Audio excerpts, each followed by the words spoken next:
Tonight, Liam is joined by David and Elle Denning to discuss the Millionaire Agent Blueprint.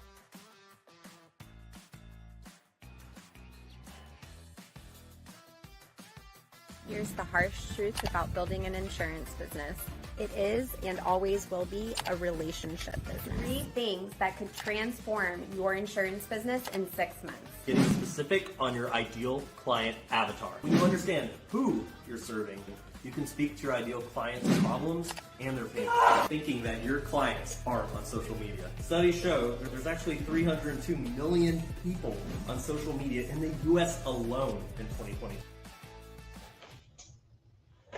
Well, I tell you, man, Ellie, you look great in that video. Dave needs to work on that hair. I'm telling you. My goodness.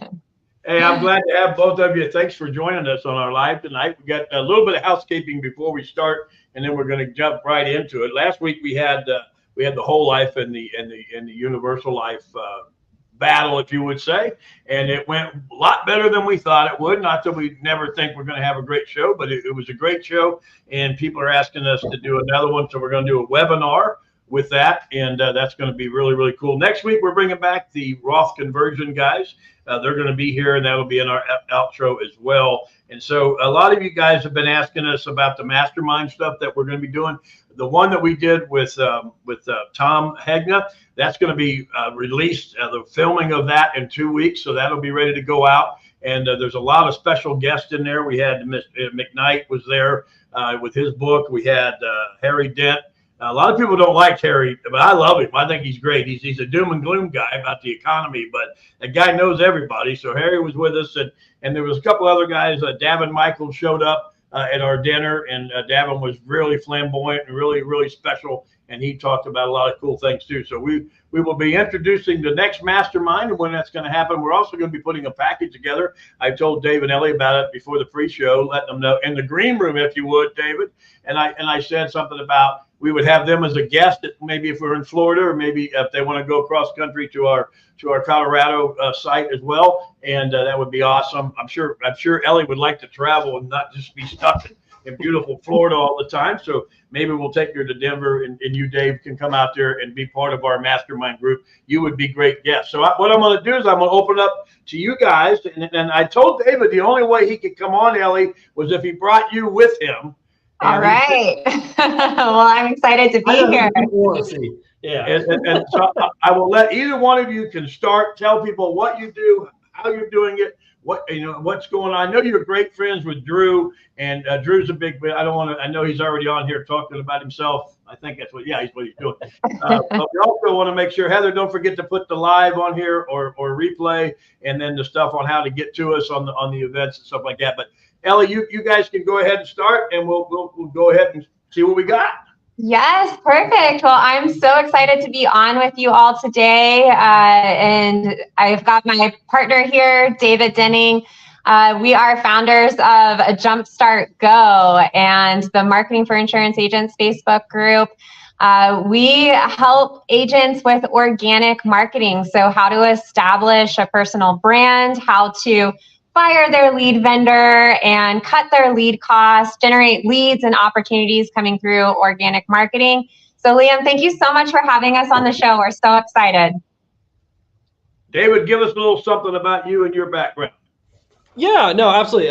If I'll give a little brief history on us, maybe, and hop in there. So, keep it brief. I know, right? I'm so brief. But yeah, so Elle and I, for those who don't know, we have the same last name because we're married, if anybody couldn't figure that out. I thought you were brother and sister. Now I know. I hope not. I hope not.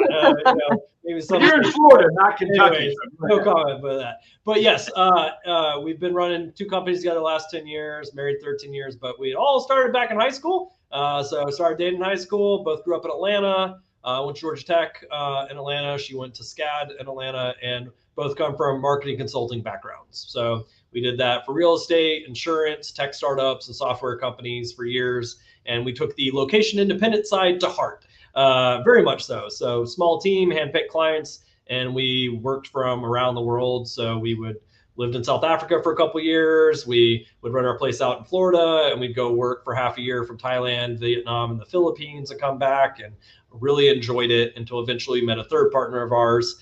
in Florida that was a little older than us, had sold a few companies, came from the life insurance industry, and was doing marketing for about 200 insurance agencies at that time. And he said, hey, I like working with you guys. I like doing projects. And I really think the insurance industry needs a lot of these areas that you guys are experts in with organic social media, strategic referral partners, technology and sales, as they're like 10 years behind every other industry, which was pretty true. The things that had worked the last 100 years, kept on trying to do those things, realizing, hey, maybe these same things aren't working quite as well. Maybe just calling extra amounts every single day isn't the solution for less contact rate. Maybe mailing 10 times as much stuff isn't the answer for the response rates. And so we said, hey, I think it's a great industry. Love working with insurance agents, agency owners. About 5 years ago, we focused just to the insurance industry and helping insurance agents and agencies grow. And we started the Facebook group, Marketing for Insurance Agents. So we tried to just make an amazing resource for agents, just like this group, of helping them connect, ask questions, find referral partners. And we do a little bit of training there every week, just like you guys do here, for helping them there, and trying to make it a really great resource. It's grown fairly decent sized group, and we try to make it really valuable. And through that, we've ended up putting together programs, help agents scale and grow, and work with a bunch of them on that side, and also off the side have an insurance agency ourselves. But it's a great industry. We love it and excited to be here. Well, and one of the things I've noticed in most of them, and as you get older, you realize that the destination is great because you finish somewhere and you got to start somewhere. But the journey that you guys have been on, tell us a little bit about. And I know you're very well traveled, and one of the things that a lot of people don't know, and of course you know it because I came and did it, but I see people and I find people and just my nature to want to go be with them. And I, on my own dime, I came down and saw you guys in Florida. I also have a house down there, so it wasn't all that difficult for us to do. But you graced me with your presence. Ellie was busy flying a kite or something with a boat. I don't know what she was doing, but I know she was busy that day. But you still made the effort, and that means a lot to me. And that's why, again, I wanted to have you on the show because, you just really, you got a lot of good things going. And our whole objective on this site, the Baby with Bucket, system is to give people as many avenues. Some people, and I said, may not know anything about organic marketing. I know I don't, but that's just me. I'm 57. I don't know nothing. I got a whole team. I got Drew and Heather and Zach, and they all, Colleen, they all do all that. But tell us a little bit about the journey, and then tell us a little bit, and you guys can go back and forth. Tell us a little bit about when, because I would imagine that you didn't start out with 35,000 people on your site. I would imagine you started like the rest of us with one, and then it just blew up. But if you can tell us, and I know why it blew up, because you two, and again, I'll be making you guys humble by the end of the night, because if you're not humble, somebody will humiliate you, right, David? So, but you guys are exceptional. And I'm not saying that I don't get paid for anything to say that. And that's why, like I said, when we met, I was really impressed with you. And it took a little bit of time to get you here because we have shows backed up for months. But I'm glad you're here. Tell us how the journey started. I know where your destination is going to be, but it's the journey, I think, that people really like to hear about. So tell us a little bit about that if you want. Yeah. Elle, you want to kick us off on that? Yeah, absolutely. So I don't know exactly how far back to start, but I guess I'll pick back in 2015 when we first started our marketing agency. So the big motivator for us was to have a location independent business. We wanted to go into business for ourselves. I'll just say from my perspective at that time, we didn't really know a lot of people we didn't know anybody that was building a location independent business as far as something that they were doing online. This is 2015. This is before the pandemic. This is before everything went remote. And David was really the one that came to me, and he was like, I really want to go into business where we're able to travel. And I was like, oh my goodness, how in the world are we going to do that? He had a very nice, cushy corporate job that did allow us to travel, but they really dictated where we were living, when we moved, and how frequently we moved, which was often. And he wasn't very happy in the work that he was doing at that time. So 2015, started a marketing agency, just helping small businesses put out their online presence and websites, logos, videos. And by 2016, we got to the point where David could come and work in that business full time. and we started traveling. And it was, I still remember even just like that first year for him to come onto the business full time, us to really be able to travel and to run our business from the mountains of Thailand or the beaches of the Philippines. There would be times I'd have to think to myself, oh my goodness, I can't believe like we're actually doing this. So that was a wild ride for sure, and something that I really learned a lot in those early stages of about taking action and intention and putting things out there, trusting the process even when it's scary, and getting outside of your comfort zone, and you're doing things that people around you are not doing and doing things differently. But it was awesome that, you know, we were together at that point as far as working together, able to build the business together, and learned a lot of amazing skills during that time that I think really created that foundation for us in 2018 when we started Jumpstart Go, really serve our clients in even a bigger and better way, truly, as we do today. So, David, I don't know if you want to pick up the story. Well, don't let her get away with that, David. I'm going to ask her a question. Because I take notes. My pastor tells us that note takers are history makers. So there we go. I tell people the only people that write history are the ones who survive. But anyway, the glass guy on the boat can tell you he was the hero, David. I'm telling you. But just real quickly, Ellie, for you, now the travel part, I'm with David. I love to travel. You know, we've been all over the world ourselves, and even in this business, it allows you those opportunities. A lot of times the companies will pay for those and stuff like that. But when you were traveling, and if you could find the internet, then you could work anywhere you went, yes? Yes. Okay, so that allowed you the freedom, correct? Yes. Now you made it sound like, I'm going to let David handle this part. I'm assuming there were some struggles between, because the first 3 years is the toughest of doing a business, yes? It's the first three. I tell people, you can get past that third year, or you can get to the 100th person that you actually talk to. You'll know if you should be in this business, right? And I don't talk about leaving messages or leaving an email. You have to physically talk to 100 people, and then you'll know if this is for you. So, David, tell us a little bit, if you can touch it. And I would imagine they weren't massive struggles, but tell us a little bit about the struggles to get you where you're at. I know a lot of the viewers are brand new agents, and there's some veteran agents. But I like people love to hear, unless maybe you guys just stepped right out of the water and walked on it. I don't know, but give us what happened. Little bit of struggle, if you can. I think we've been through most of the struggles that most entrepreneurs, whether they're insurance agency, agents coming into the industry, or just in general entrepreneurs go through. But I mean, we added some probably unique ones as well, whether it's getting almost stranded in a mountain in the Philippines, thinking you might gonna die there, and some crazy scenarios. Man, we got stories on that side. But just added a little extra fun into the entrepreneur journey as a part of it.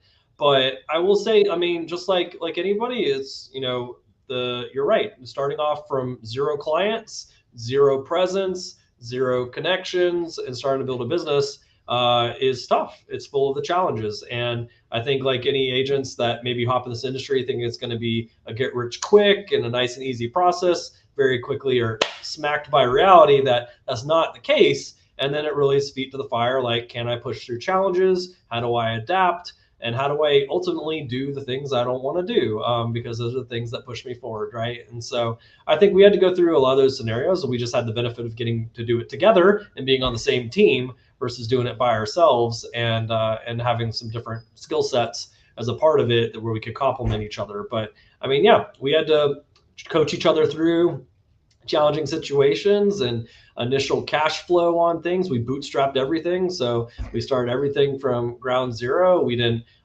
put a lot into the business initially to invest into it. So the business ran from clients and then just kept growing as we grew that client base and the income from there. But I mean, I think one of the big challenges I think we ran into, that I think agents run into eventually too, is kind of almost ending up stuck and ending up like, hey, we were at a point maybe about, I don't know, 2-3 years, somewhere in there into things. And we were kind of doing the same amount every single month. And we were doing some different things. We were trying to figure out, how do we break out of this to be able to like double or triple what we're doing? How do we get past what this challenge is. And I think we came to a lot of conclusions that entrepreneurs or agency owners come to, of like, I don't know what I don't know. And so at that point, we realized, hey, one of the fastest little cheat codes is to find people that do know and can tell you exactly what to do or how to get past a certain scenario where maybe I'm not the expert in it, so I can pick that up and learn faster. So we did that exact thing. We went to find someone who had the solution to the problem that we had, and we did exactly what they told us to, which I think a lot of agency owners wish their producers would do that too, right? Do what they tell you to do, because we know what works and we've been around. And so we did that. It was game changing for our business. It led to a significant growth and jump, like I'm talking 3, 4, 5x our business in a short period of time. And, and that we're like, if that works, I wonder if we can keep on doing that. And so, I mean, we've invested hundreds of thousands in different programs and things over the last years of always picking up additional skill sets we want to learn and learn how to do. And at the end of the day, it's always usually things that empower us and teach us those skill sets, because then we can pass them on and we can continue like to improve ourselves and our capacity, versus like a done for you something where I don't learn any skill set. I have to rely on somebody else. I'm always going to bet on me or us at the end of the day. So we're always looking for things to constantly improve. And honestly, what we found over the history of that time and investments is every dollar in has been 10 or more dollars out. So, it's kind of like an easy button almost of like, cool, I could just invest in answers and grow that way. And so it's been something that we've learned over the years for sure. Well, one of the things that, I'm into brands, right? I got the Babe Ruth bucket brand. I've got the exception to the rule brand. Well, one of my brands that we're just now working on, which you hit it on the head, but you didn't say it, but you said it. And my next brand that we're working on is on the shoulders of giants. See, a lot of people don't understand that like, how did I get with Tom Head? I just picked up the phone. How did I find Dave and Ellie, the two giants in this business? I just called you on the phone. I went down to see you. Not everybody wants to see me, and I won't mention the names of those who won't see me, but that's fine. But there's a lot of people that remember where they were, right? And I'm not saying I'm not a giant. I've been in the industry for 30 years. I've done 10 million production for 25. I never missed a trip. I can talk about how great I was and all of that. That's fine. But I'm trying to find other people to help other people. I'm just one guy. Yes. And so in my next, big adventure, whatever you want to call it, our next big venture, I guess you should say, is going to be on the shoulder of giants. We're going to be talking to Barbara Corcoran. She's in the same group that I am, that helps me with Mike Driggers. They just signed Matthew McConaughey. I'll be meeting him. So we got a lot of big names, but they don't know who you two are yet, but they will, because I'll make that happen. But what you said in your talk was exactly what people don't understand. Don't be afraid to ask for help. Yes. Right. And so you were able to and that's what I love about this business. When I first started with long time ago, John Naylor had 50 or 60. John passed away. John was a giant in the business. And if you didn't do $5 million, and this is back in the early 90s, that was a lot of money. If you didn't do $5 million a year, you couldn't work with them. If you did $25 million a year and you didn't talk to the $5 million a year guy, you got fired. So that's how I learned that when you start here, and you got up here, every time you ever look back is when you're going to reach back to help somebody up. Yes. Mm-hmm. Right. And I think that's how God blesses us all. Most of you know this is a Christian organization. I'm more of a believer than I'm a Christian, because Christians ruin everything. But I'm one of those guys. But anyway, so I tell people that, being a believer, I see a lot of the things that happen. And I think this business can be a ministry to a point. Right. But I think with you guys now, here's the other thing I want you to touch on, and maybe Ellie, you can do this. Every time I tell people, when you're starting a business, you go through the ups and flows, just like, coaching a football game or baseball game. You win, you lose, you get back, you get down, whatever. And so one of the things that I tell people, that even though once you get through the lows, I think that helps you so much when you get to the highs. People say, what do you mean by that? Well, you got to make different decisions once you become successful. Yes? Mm-hmm.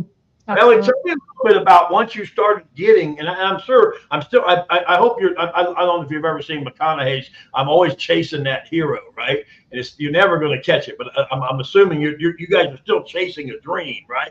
But once you started getting closer to where you wanted to be, what are some of the things that you learned from trying to get there to when you got there?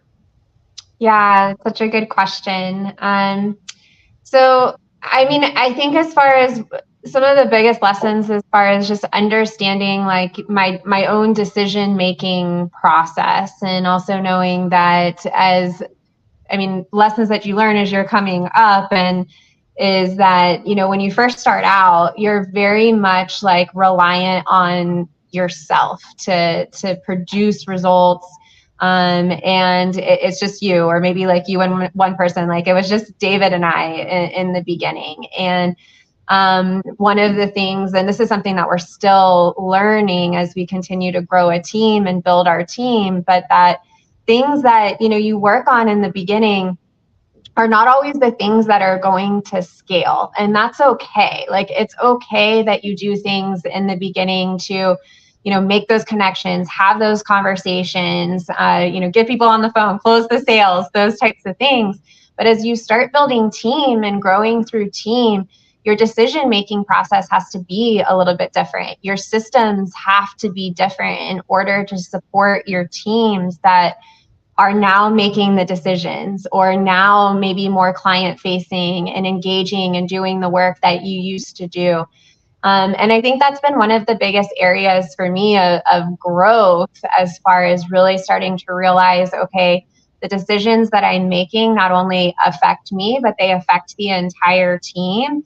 And that's really like my highest work that I do is through my decision making. And then also thinking about the systems and the processes, because again, I'm a little bit more on the operations side, that we're installing inside of the business to support our team to conduct that same level of work. I think that's a difficult part, and it's a hard part as people do scale up, is to start realizing that their job and their day-to-day shifts from being so in the business to now making decisions at a higher level. And then I think there's also a balance of sometimes that you do need to go back into the business to kind of stay in touch, make sure that we're still monitoring things, that we're keeping eyes on things, but not to the point that we're taking back control over things. And so that's been definitely an area of growth for me. I don't know if that's true for David as well, but as we shifted just from like the two of us, kind of like, we're out here wild west, into now growing a team of 15 people that we work with on a daily basis to help us run our business, that our decisions have to be much more intentional, thoughtful, and strategic than when we were first getting started. No, and I think David, do you want to add to that at all? I think she covered it. So I think we got probably a good bit to cover for sure. So I'll let her have that one. Well, I tell people that, when we started my ministry, Making the Difference Foundation, many moons ago, 33 years ago now, we started with one turkey, right, at Thanksgiving. That's all I could do. That's all I did. Now we do 100 turkeys every Thanksgiving. We do the meals. We do all that. We do 1,000 toys for Christmas. But it all started with one family. And so the thing that I think you're saying is that it's the same thing that happened there. We still have an issue with who doesn't get the toy, right? I mean, I can't take care of the world. But I can take care of my circle. You know what I mean? And I think that's what you're saying, is that you have a circle now, and you feel a little bit more obligated to, and you want that circle to grow. I get that. And so, and people will tell you, there's nobody that ever goes, I never say no. I never say no. I get a phone call Christmas Eve and it's 4 a.m. Oh, we forgot about this family. I got to get dressed and go out there, whatever. Oh my gosh. I don't want any kid not to have Christmas, but that's the same thing here. And I think that's the same thing. That's why I correlate this business with ministry, is because we're helping so many people. But let me ask you this, David. I started out, I see this one show with the Babe Ruth bucket system, and I want to reach out to you guys. Where do we start, and how do you level me into what we're doing? And tell me, let's say I'm a brand new agent. I don't know anything about Jumpstart Go. And I say, Liam told me to call you. Let me have it. Well, how do you start them out? What do you do? What do you say, if there's even a beginning point?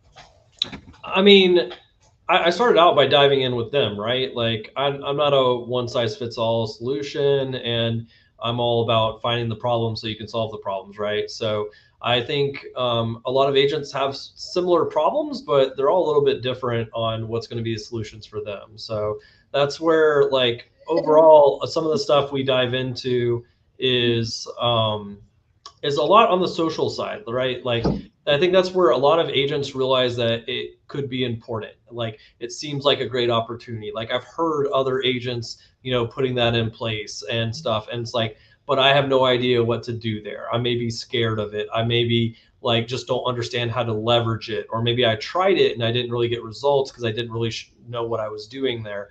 And, that's sort of the route that normally I'm going to have most discussions on, because that's one of the biggest areas we focus on. So, I mean, people don't normally come to us because they're looking for a lead vendor. Like, I can make some connections, but that's not really an area that we focus on as much. I actually help people move away from lead vendors where they don't have to touch it, and they can grow their business more profitably and sustainably. And that's where I like to focus on the organic and referrals and growing through relationships. Our whole perspective is we're taking things that have worked for centuries, if not longer, for the industry, and now applying them more to the digital side and being able to do this all over their state, all over the country, from what used to be what you could only do in local areas of build relationships and referral partners and, be the go-to authority and stuff locally. Now I can do this all over the country, and I can leverage social media to do that. So part of that would be, yeah, go ahead.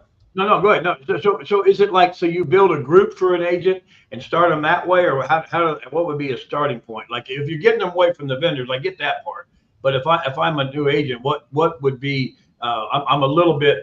I'm being the devil's advocate, so yeah. Kind of help. I'm trying to help you help them a little bit easier. That you're doing great. Don't get me wrong, but go ahead.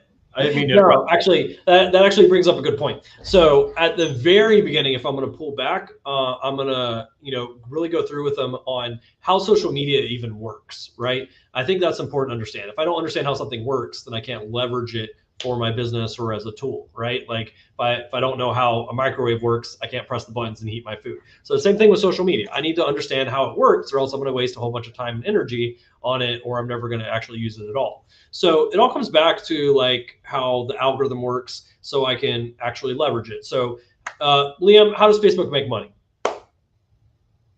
Say one more time. How does Facebook make money? Ads. Okay, perfect. And that's pretty much true of all social platforms, right? They make their money through ads. That's why they build large audiences, why they don't charge you to use it, because off that audience, they can install ads, and that's what makes it even more valuable. That's why Facebook was worth billions even before they ever made a penny. And so same thing with other platforms. And at the end of the day, hey, their goal, publicly traded company, is make money for their stockholders like any other company. And so at the end of the day, the algorithm for how social works is obviously geared towards that. So when I think about that, now a lot of things about social make sense, and now I can know how to leverage them, right? So if they make money through ads, then for like business pages, for example, and I'm going to kind of keep it to Facebook for tonight, but like business pages on Facebook, is Facebook very incentivized to get that content in front of people and have people seeing it and interacting with it and spending time on business pages versus you paying for ads? No. Because then they're missing out on you running ads, right? Like, so Facebook isn't incentivized to really get that content in front of people. And that's where a lot of people, man, I spent so much time and energy on my business page, and I do posts, and I do all this stuff, and it's crickets. And I say, well, that's exactly the opposite of what Facebook wants, right? So Facebook purposely limits business pages reach to usually 1% or less, meaning if I did all this time and attention and energy and got 1,000 people following my business page, then every post that I'm doing, I'm lucky if 10 people see it. So that's not where I'm going to get my business from. Also thinking about the habits of individuals as well. People aren't getting on Facebook to go spend time on business pages and go search through that and look at that. They're looking at pictures of dogs and cats and talking politics and sports and all that sort of stuff is why they're getting on it. It's a social network. So when I realized that, okay, maybe the opportunity isn't on the business pages. Maybe the opportunity is actually where Facebook wants people to be and engaging, and that's on the personal profile. Facebook has the exact opposite incentive. It wants personal profiles engaging with each other, spending time, commenting back and forth, watching videos. Facebook can get 2 flips of what it's about. They don't care. They care that you're spending time on the platform so they can serve you more ads in the newsfeed. That helps them make more money. So Facebook rewards engagement. Okay, that's important. If they reward engagement and keeping people on Facebook, then they must not like the opposite, where if I'm having people leave Facebook. And that can be from either I'm posting stuff that no one wants to see or isn't interesting and not getting any sort of engagement or interactions. Well, Facebook doesn't want to show that to people. What if they get bored and leave Facebook? Then I just lost the opportunity to make money. So if I'm not getting engagement, that's not a good thing. And then also, hey, I get people like, hey, I post links all the time to grab a time with me for a free quote, or hey, go check out my video I made on YouTube about this topic, Or, hey, come to my website and learn about what I do and come meet with me so I can help you on the insurance side. And they're like, I get crickets. I get nothing. And it's like, well, yeah, you're doing exactly opposite of what Facebook wants. If I'm posting links to take them away from Facebook, Facebook doesn't want that. Now they can't make any money off that person. And so they're going to punish that post and also reduce the reach of that post as well. So hardly anybody's going to see it. So I got to think strategically on what I'm doing or what I'm talking about, what I'm posting in order to actually use the algorithm for my benefit. So if I am doing content that's getting the engagement, that is getting this interest, that is getting people, keeping them on Facebook and paying attention there, Facebook's going to push that to more and more of an audience, even people beyond just my immediate connections, people I'm not even connected with. And now, as I'm talking business type content from an educational perspective, that's also getting pushed to them as well. So now they know exactly what I'm doing. I'm being seen as authority, and people are coming to talk to me and reaching out to do business with me. So on a small scale, that's a few basic on the social platform that kind of, I think, changes a lot of the ways people think about it. Of like, hey, I need to hop on there, come get insurance. I'm just going to, they think that what they're posting is basically ads to get people to come to them. And in reality, that's not how it works. I kind of use the analogy. If I walked in a room and in my local community and said, hey, come get insurance for me, would people line up and start getting insurance policy to be like, who the heck are you? Get out of here, and send me out the door, right? And so it's the same thing on social. So hopefully that kind of helps explain a little bit behind it does, because I was telling and I didn't know this was a big thing. We do the intro and the outro on our show, and Andrew Sasko, who's with Reminder Media, they do 18 million magazines a year. When we did his intro, they did, some people have their own. I mean, Mike Driggers has his own for the coaching group that we use. And he had a 6-minute video. I always tease him. I said, 6 minutes, Jiminy Christmas. That's half the show. But he had a great video. I mean, he came on stage, he did all these things, really, really good. And so Andrew didn't have one. So we did one. And Andrew goes, that was really, really impressive. And he said, why do you do that? And I don't have nearly the knowledge you two have. And that's why I have a team. But when we started doing these intros, when people are going through Facebook and they just see couples' faces talking, a lot of times they won't stop. But if they see we have a cool video before the talk, then they're stopping, right? And so that's similar to what you're saying. Yes. I mean, you're giving them some reason to engage. Yes. Yeah. That's why you ran through the door, right? I wasn't a big fan of that. But you got a lot of views on that, right? Yeah, and that's more for kind of entertainment and some video. Yeah, no, but you got to have that. Giving them a reason to pay attention, giving them the attention spans are low nowadays, right? So I do have to get the attention, but at the end of the day, I want to provide something that is going to get the attention, and that way I can provide the value, right? And that's the thing. If you don't have any attention, no one's seeing stuff, no one paying attention to you, building no relationship with people, it doesn't matter how much value you have if no one's listening, right? So, that's a part of it too. In fact, I think actually one of our favorite clients is actually in the comments that I see rolling here, Matt Harms. And I think that's a great example with him is that, when he started, and you correct me if I'm wrong, Matt, but I think when he initially did some of the social stuff that we were teaching, especially some of the videos and different stuff there, Matt, correct me if I'm wrong, but I think you maybe thought they were a little silly, kind of see how they tied into things or whatever. And you're like, I want to convert leads, or I want to really leverage local, because you were part of some local networking groups and you still are, and they've been great for you. But I think one of the things that was surprising to Matt initially was he would do the videos, and I don't know if anybody's seen these or watching these necessarily, and they'd walk in the room of a local event and people would be like, Matt, I know you, I've seen you. You're the extremely friendly insurance agent. I've seen your videos. I love them. I need to talk to you, or I have someone I need to connect you with. And he's like, I've never met this person in my life. I just walked in this room and they already know who I am and want to talk to me and want to, potentially do business with me. Okay, I can see how social can work in tandem, even if I'm doing local also. And so, that's the thing. There's a lot of different benefits to it, even if it's building trust and nurturing the audience to now where I get to see them in real life, in person. It's already built in trust that's there versus me having to start from ground zero. So, there's a lot of amazing stuff. Okay, I was right, Matt. Thank you. Well, and that's where, like I said, we thought it was silly too, just to, but I wanted to do the intro so we'd have something for that dead space, the 60 seconds or whatever. And then now people are calling us up and saying, what's your intro going to be? We did your intro. I don't know if the music was real loud. Me and Zach tried to get that, but just having you guys come on and they get to see that. So if somebody might be messing around with Facebook in the next couple of days, and they're looking at our group or whatever, and they recognize you guys, right? They say, that's David and Ellie. I'm going to stop and see it. And then we give them this content, which I think is pretty good tonight, and I think that they'll step and watch it. So that's kind of where I was kind of going, and I think that, that's one of the reasons that got me to call you guys, was because of the craziness in a sense, but you have value that goes behind it, and that makes it even better. And so I think what we'll do here, I'm going to run through some of these statements that were made. Matt made all of them, so I know he probably got it. Matt's very active in the comments. In fact, while you're doing that, I think Elle has a kind of related type of story based off of that with ourselves.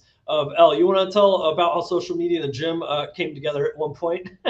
Oh my gosh, yeah. So this happens to us too, more so when we're at industry-specific events, but it happened to us not too long ago. We were working out at our gym, and I was on the hamstring curl machine. So you're like laying face down like this, and then all of a sudden this guy comes up and he's like, "Hey, are you Elle?" And I'm like, "Yes."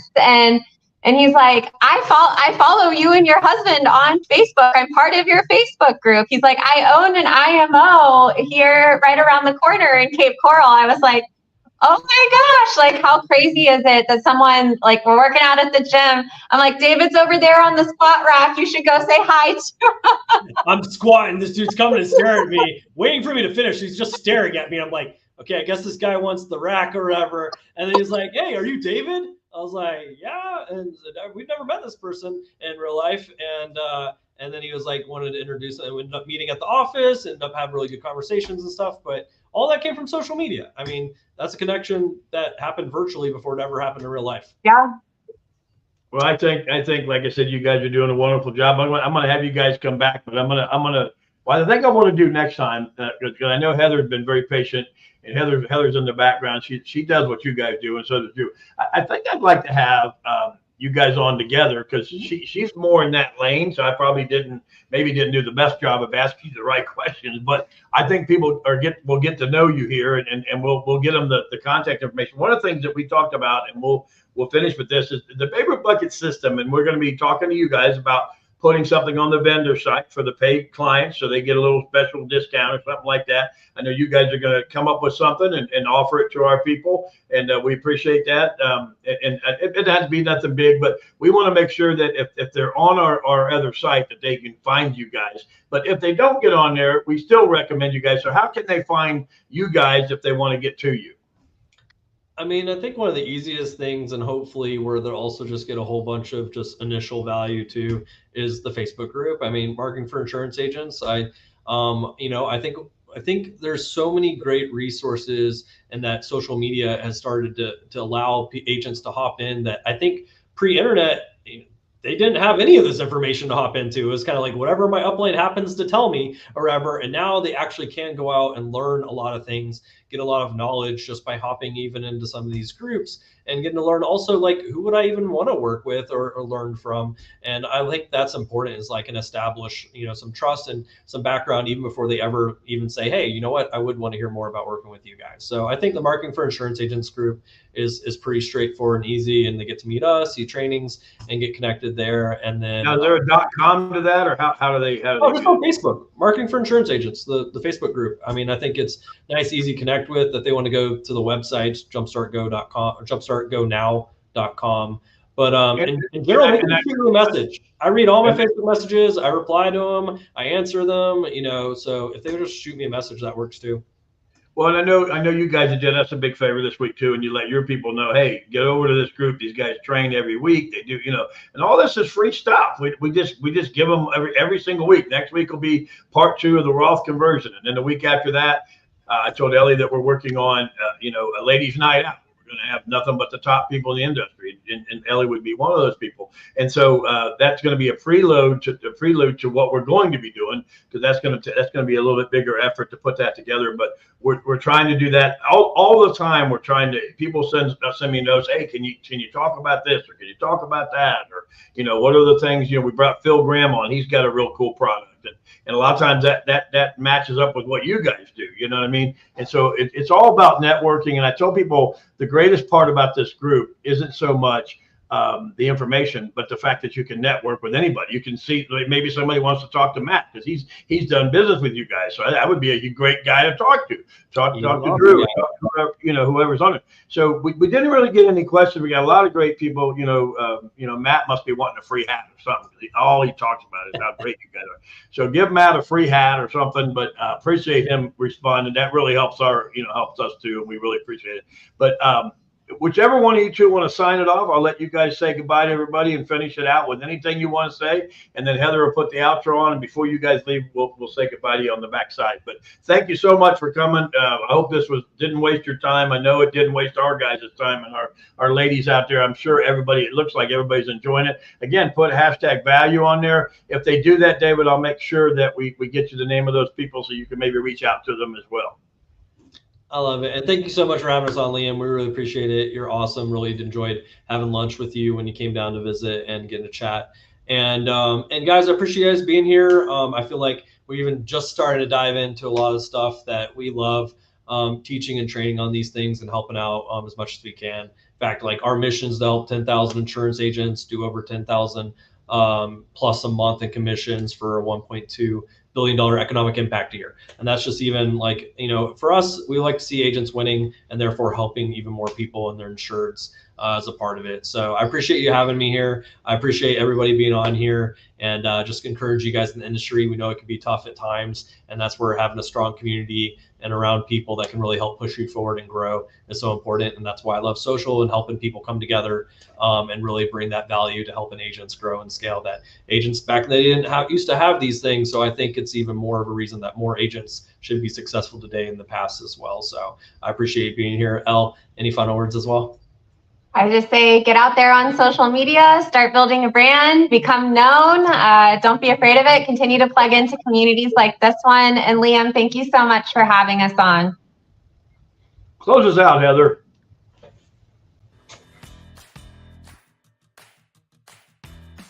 And what we have here is one of my real best arrow in the quiver. And this is the Roth conversion